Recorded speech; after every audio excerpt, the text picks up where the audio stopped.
Welcome back to the Football Forecast. The round of 16 is here, and the tournament is moving fast. On Sunday, July 5th, Brazil take on a fully rested Norway at MetLife Stadium in New Jersey at 4 p.m. Eastern. Then on Monday, July 6th, Mexico and England meet at SoFi Stadium in Los Angeles at 8 p.m. Eastern in one of the most emotionally charged matchups of the entire knockout bracket. 4 nations. And in both cases, a statistical story that changes how you read every single minute of the 90. Before we get into the breakdowns, let me give you the 2 pieces of team news that define today's card. Norway made 10 changes for their final group match against France. 10. Erling Haaland on the bench. Martin Ødegaard on the bench. Norway lost 1-4, and it caused enormous controversy. But those 2 players have now been fully rested for this exact moment, and they arrive at MetLife Stadium, carrying none of the physical load that Brazil's players have accumulated across 3 competitive group stage matches. And in Monday's match, Mexico are the first team in their nation's football history to win all 3 group games without conceding a single goal. 9 points. 6 scored. 0 conceded. But England have Jude Bellingham and Harry Kane, and Kane is now England's all-time leading World Cup goalscorer, having surpassed Gary Lineker's record that stood for 40 years. And here's my personal take on this matchday. Norway's rotation gamble is the single most fascinating tactical decision of this tournament. If Haaland scores and Norway advance, Solbakken looks like a genius. If Norway lose, that decision will haunt Norwegian football for years. And Mexico versus England. That's the psychological matchup of the round of 16, 40 years of Mexican hurt against 60 years of English hurt. Someone's drought ends tonight. We break down both matches completely. Let us get into it. Match 1. Brazil versus Norway. MetLife Stadium, East Rutherford, New Jersey. 4 p.m. Eastern on Sunday. Brazil are the 5-time world champions and the clear group stage front-runners in this tournament, from a statistical perspective. They drew 1-1 with Morocco, which remains their only slip of the entire tournament. Then beat Haiti 3-0 and Scotland 3-0 to confirm top spot in Group C with 7 points. Vinícius Júnior has 4 group stage goals, the joint top scorer of the entire 2026 World Cup. Matheus Cunha has 3 goals of his own. Rodrygo provides the wide threat. Lucas Paquetá orchestrates from central midfield. And the defensive record that anchors this Brazil side. 1 goal conceded across 3 group games. That is the foundation Carlo Ancelotti has built this campaign on: elite attacking quality combined with a defensive structure that has been tested and held. On team news for Brazil, Ancelotti arrives at MetLife with no significant injury concerns. His squad is fully available. His key players are physically managed and ready for a knockout match. And there is no indication of rotation for this fixture. Brazil enter this game at full strength. Militão and Marquinhos form the centre-back partnership that has faced some of the best attacking combinations in the tournament and held firm. What's notable about this Brazil squad under Ancelotti is the balance he's achieved: experience at the back with Militão and Marquinhos, creativity in midfield through Paquetá, and devastating pace up front through Vinícius and Rodrygo. This is the most complete Brazil side since 2002. But here is the Norway context that changes everything about how you analyze this match. Ståle Solbakken made 10 changes for the France game. 10. He left Haaland on the bench. He left Ødegaard on the bench. His explanation publicly was built around player recovery data. Specific fatigue indicators that showed his first-choice players needed rest more than they needed 90 minutes against France, in a match that was already settled. Norway lost 4-1. The Haaland versus Mbappé showdown that the entire football world had been anticipating never happened. But what Solbakken got in return was this. Haaland walks onto the pitch today at MetLife Stadium, having rested completely since the Iraq match. He has not played a competitive minute since he scored his 4th group stage goal. He is physically fresh. He is mentally sharp. And he is about to face a Brazil defensive line that has not yet dealt with a striker of his specific physical profile anywhere in this tournament. Haaland has 4 group stage goals across his 2 full appearances: the 2-0 win over Senegal and the 3-2 win over Iraq. In those 2 matches, he scored 1 aerial duels at a rate above 70% and created the transitional space that Norway's wide players ran into behind him. Ødegaard rested alongside him, returns as captain and creative heartbeat. His ability to receive the ball in tight central positions and then distribute with the accuracy and tempo variation that defines world-class creative midfield play is the engine that makes Norway's attacking system function at its best. The key battle tonight is Haaland against Militão and Marquinhos. Brazil's centre-back partnership is among the best at this tournament. Militão's physical authority and reading of the game, combined with Marquinhos's positional intelligence. But Haaland's combination of sheer physical power, aerial dominance, and ability to hold up the ball while his teammates arrive in the box is a set of attributes that neither Brazilian defender has faced consistently in this tournament's group stage. If Haaland wins his aerial duels and can spin Militão in behind, Norway create genuinely dangerous transition moments. If Brazil's centre-backs can stay goal side and force Haaland to work back rather than arrive, Norway's attack loses its primary focal point.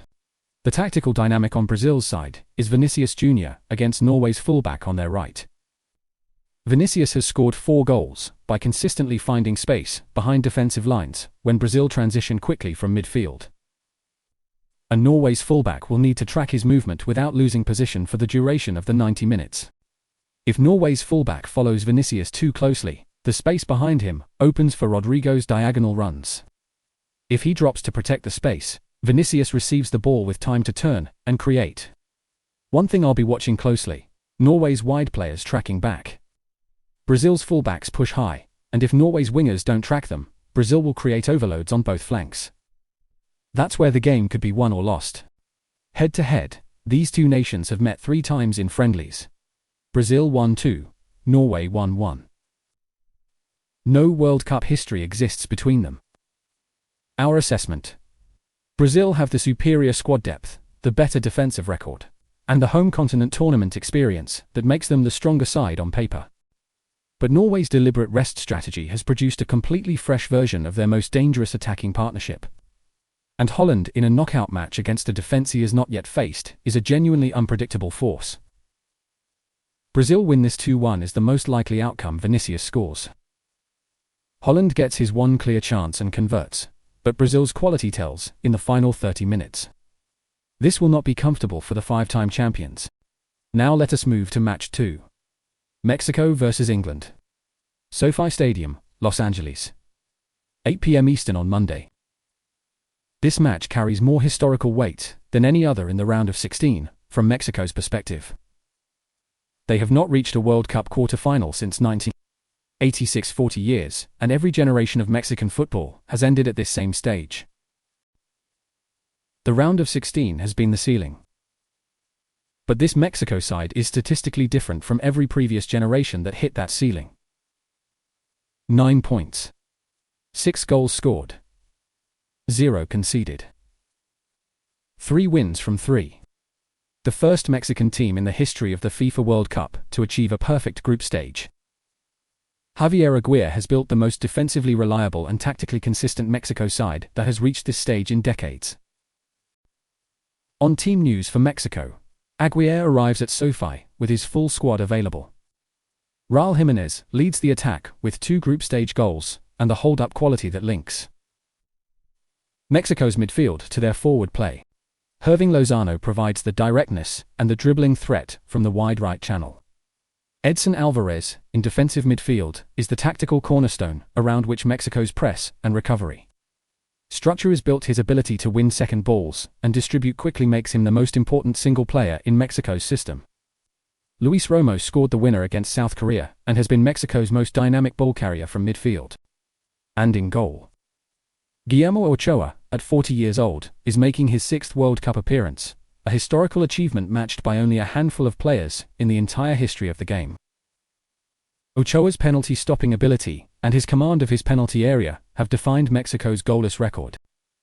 The home atmosphere at SoFi Stadium in Los Angeles deserves its own mention in this analysis. The Mexican-American community in Southern California is one of the largest concentrations of any diaspora fanbase at this entire 2026 World Cup. The noise, the flags, the emotional energy inside SoFi tonight will be overwhelmingly pro-Mexico. That environmental factor, playing in front of a crowd that is functionally a home support, has historically influenced knockout matches in ways that pure statistical analysis cannot fully capture. England. Thomas Tuchel arrives at this match, managing an injury situation that creates a genuine tactical problem on the right side of his defensive structure. Reece James is confirmed out.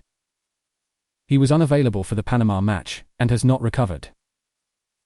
Yarel Quansah came off during the Panama game with an injury, and his availability for today is uncertain.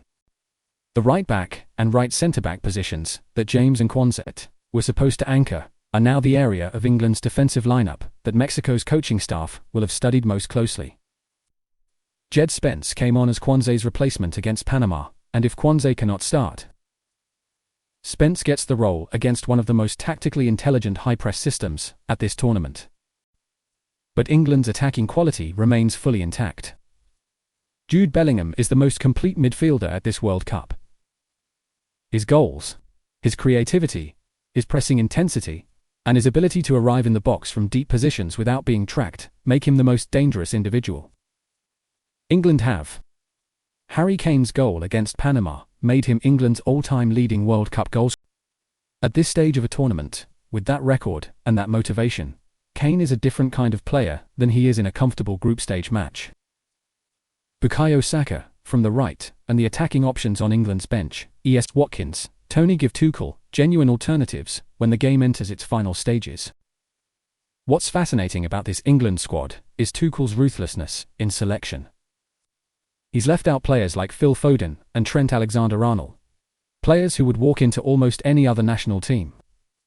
But he's built a squad around system fit, and that clarity of identity is exactly what wins knockout tournaments. The head-to-head history carries more significance here than in most knockout matchups. Mexico beat England 1-0 in the 2002 World Cup group stage. Jared Bergetti's goal. England have never beaten Mexico in a competitive fixture across 3 meetings. That psychological context will be in every press conference, every pre-match briefing, and every mind in Mexico's dressing room as they prepare to defend their perfect record against an English team chasing 60 years of World Cup drought. The tactical question is straightforward. Can England's creative midfield through Bellingham find the spaces in Mexico's defensive block that no team has found in 3 group stage matches? Mexico's zero conceded record is built on Alvarez's coverage of central spaces and Cesar Montes's physical authority at centre-back. If Bellingham can receive the ball between Mexico's midfield and defensive lines, the exact space that Mexico have been most disciplined about closing, he creates the chances that Kane finishes. But here's the danger for England. Mexico's press is one of the most disciplined at this tournament. If England's build-up is rushed, Alvarez will win the ball and release Lozano on the counter. England's right side, already weakened by injuries, will be tested repeatedly. That's the vulnerability Mexico will target all evening. Our assessment. England's attacking quality is the highest Mexico have faced at this tournament. Mexico's defensive record is the best anyone has faced entering this match. Something gives tonight, and the historical context of this fixture. England never beating Mexico competitively. Mexico never reaching a quarter-final from this stage creates an environment where the match's decisive moment will carry enormous weight for one of these nations. England win 1-0 or 2-1. Bellingham and Kane produced the decisive moment. Mexico score if Lozano gets loose behind England's injury-depleted right defensive side.